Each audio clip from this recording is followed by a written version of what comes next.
జగన్ జగన్ జగన్ ఏది చేసినా జగన్ మామూలుగా ఉండదు అని చాలామంది అంటుంటారు.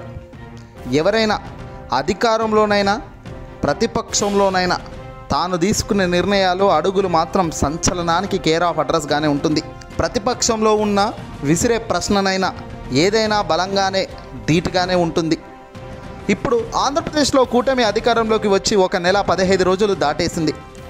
ఓడిపోయినా కూడా వైఎస్ఆర్సీపీ అనుకోని అపవిజయం సాధించినా కూడా ప్రజల్లో మాత్రం అభిమానం, ఆ ప్రేమ ఇంకా చెదరలేదు అనేది మాత్రం చాలా సందర్భాల్లో జగన్ బయటకు వచ్చినప్పుడు చూపిస్తున్న ప్రేమ, ప్రజల నుంచి వస్తున్న ఆప్యాయత బట్టే అర్థం చేసుకోవచ్చు.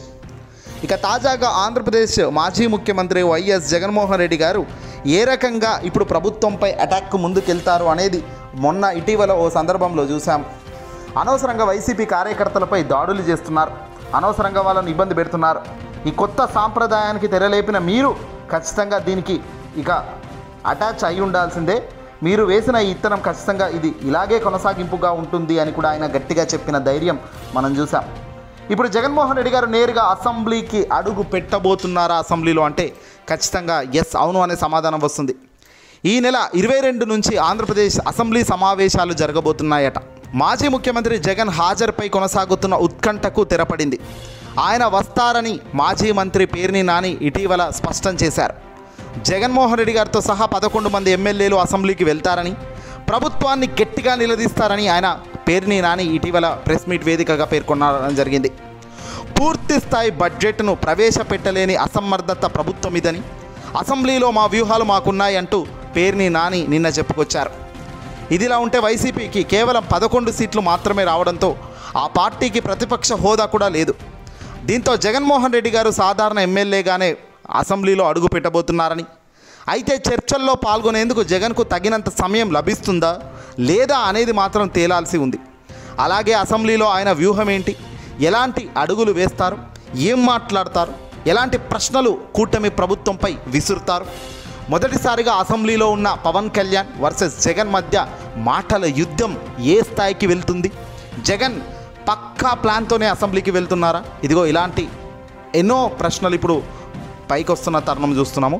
ఈ నెల 22 నుంచి జరగబోయే అసెంబ్లీ సమావేశాలు చాలా ఉత్కంఠగా, చాలా ఇంట్రెస్టింగ్గా మారబోతున్నాయి అనే దానికి పేర్ని నాని గారు తాజాగా చెప్పిన అంశాలే తోడవుతున్నాయి. మా వ్యూహాలు మాకుంటాయి, మేము సిద్ధంగా ఉన్నాము. ప్రభుత్వం మొదటి బడ్జెట్లను కూడా పర్ఫెక్ట్గా ప్రవేశపెట్టడం లేదు. మా ప్రభుత్వం వచ్చిన తొలి రోజుల్లో 100 కోట్లు మాత్రమే ఉన్నప్పటికీ పూర్తి బడ్జెట్ను ప్రవేశపెట్టాము, అది మా చిత్తశుద్ధి. కానీ ఈరోజు పూర్తి స్థాయిలో బడ్జెట్ను ప్రవేశపెట్టలేని ఒక అసమర్థ ప్రభుత్వం ఇది అంటూ కూడా పేర్ని నాని గారు ఇటీవల చెప్పుకొచ్చారు. ఇక జగన్మోహన్ రెడ్డి గారు కేవలం 11 మంది ఎమ్మెల్యేలతో అసెంబ్లీలో అడుగు పెడుతున్న తరుణంలో అటువైపున భారీ ఎత్తున జనసేన, టీడీపీ అందరూ ఒకటే కాబట్టి, వాళ్ళందరూ కూటమి గట్టి గెలిచారు కాబట్టి మరి జగన్ వచ్చి రాగానే గట్టిగానే వీళ్ళను అరుచుకుంటారు అనే సమాచారం అందుతుంది. గట్టిగా వీళ్ళు గడిచిన ఈ నెల 15 రోజుల నుంచి కూడా వీళ్ళు చేస్తున్న అరాచకాలను అసెంబ్లీ సాక్షిగా జగన్ ఎండగట్టే ఆస్కారం కనబడుతుంది. దాడులు, ముఖ్యంగా తెలుగుదేశం పార్టీకి సంబంధించిన కార్యకర్తలు యథేచ్ఛగా రెచ్చిపోతూ వైసీపీ నాయకులపై విచ్చలవిడిగా దాడులు చేస్తున్నారు, చంపే ప్రయత్నం చేస్తున్నారు. మమ్మల్ని ఎవడరా ఆపేది అనేటట్టుగా వాళ్ళ బిహేవియర్ కనబడుతున్న తరుణంలో జగన్ ఖచ్చితంగా వీటిపై ప్రశ్నిస్తారు అసెంబ్లీ సాక్షిగా అనేది అయితే తెలుస్తుంది. అలాగే ప్రభుత్వం వచ్చాక మీరు ఏం చేస్తున్నారు, అసలు మేము గడిచిన ప్రభుత్వంలో మేము ఏ మాదిరి చేస్తాం, మాకు 151 సీట్లు ఇచ్చారు, ఈరోజు మీరు ఏ రకంగా గెలిచారు అన్నది అందరికీ తెలుసు, యావత్ ప్రపంచానికే తెలుసు మీరు ఎలా గెలిచారు అని కూడా జగన్ ఒక సందేశం ఇచ్చేలా ఒక కన్స్ట్రక్టివ్ విధానంలోనే ప్రశ్నల వర్షం కురిపించే స్థాయికి జగన్ ఆల్రెడీ ఫిక్స్ అయిపోయినట్టుగా సమాచారం. ఈ నెల 22 నుంచి అయితే మరి ఒక 3 రోజులు 4 రోజులు జరుగుతాయి అన్నట్టుగా తెలుస్తుంది అసెంబ్లీ సమావేశాలు. ఎన్ని రోజులు జరిగినా యుద్ధం మామూలుగా ఉండదు. ఒకవేళ జగన్ గొంతు నొక్కే ప్రయత్నం కూటమి ప్రభుత్వం చేసినా, జగన్ను మాట్లాడించకుండా తక్కువ సమయం ఇచ్చినా అక్కడ ప్రజల్లో చంద్రబాబు మైనస్ అవుతారు. జగన్కు అవకాశం ఇక్కడ ఎక్కువగా ఇచ్చి తాను ఏం చెప్తున్నారు అనేది విని తనకు సమాధానం ఇస్తే కనుక అప్పుడు జగన్ ప్రశ్నలకు వాల్యూ బ్రహ్మాండంగా పెరుగుతుంది. కూటమిని అడ్డంగా ప్రశ్నించాడు అన్న బిరుదు తనకు వస్తుంది. అలా తనకు పాజిటివ్ అయ్యేది ఏది కూడా వీళ్ళు చెయ్యరు కాబట్టి కూటమి వాళ్ళు ఖచ్చితంగా తన గొంతు నొక్కే ప్రయత్నం చేస్తారు. తగిన సమయం ఇవ్వకుండా మీకు 11 సీట్లు వచ్చాయి, మీరేంటి మాట్లాడేది అన్నట్టుగా వీళ్ళు బాధ పెట్టే కార్యక్రమాలకు డెఫినెట్గా శ్రీకారం చుడతారు. మరి ఇలాంటివి అన్నీ కూడా వైసీపీకి ప్లస్గా మారుతాయి. ఖచ్చితంగా జగన్మోహన్ రెడ్డి గారిని మాట్లాడి ఇచ్చే పరిస్థితి లేకపోయినా, ఆయన మాట్లాడుతున్నప్పుడు ఏదైనా దారుణంగా మాట్లాడినా, ఏదైనా ఊహించని సంఘటనలకు, ఏదైనా అవాంఛనీయ ఘటనలకు చోటు చేసుకునే పరిస్థితిని తీసుకొచ్చినా, కూటమి ఏ రకంగా ముందుకెళ్ళినా కూడా అది కూటమికే నష్టం తప్ప జగన్కి అయితే నష్టం లేదు.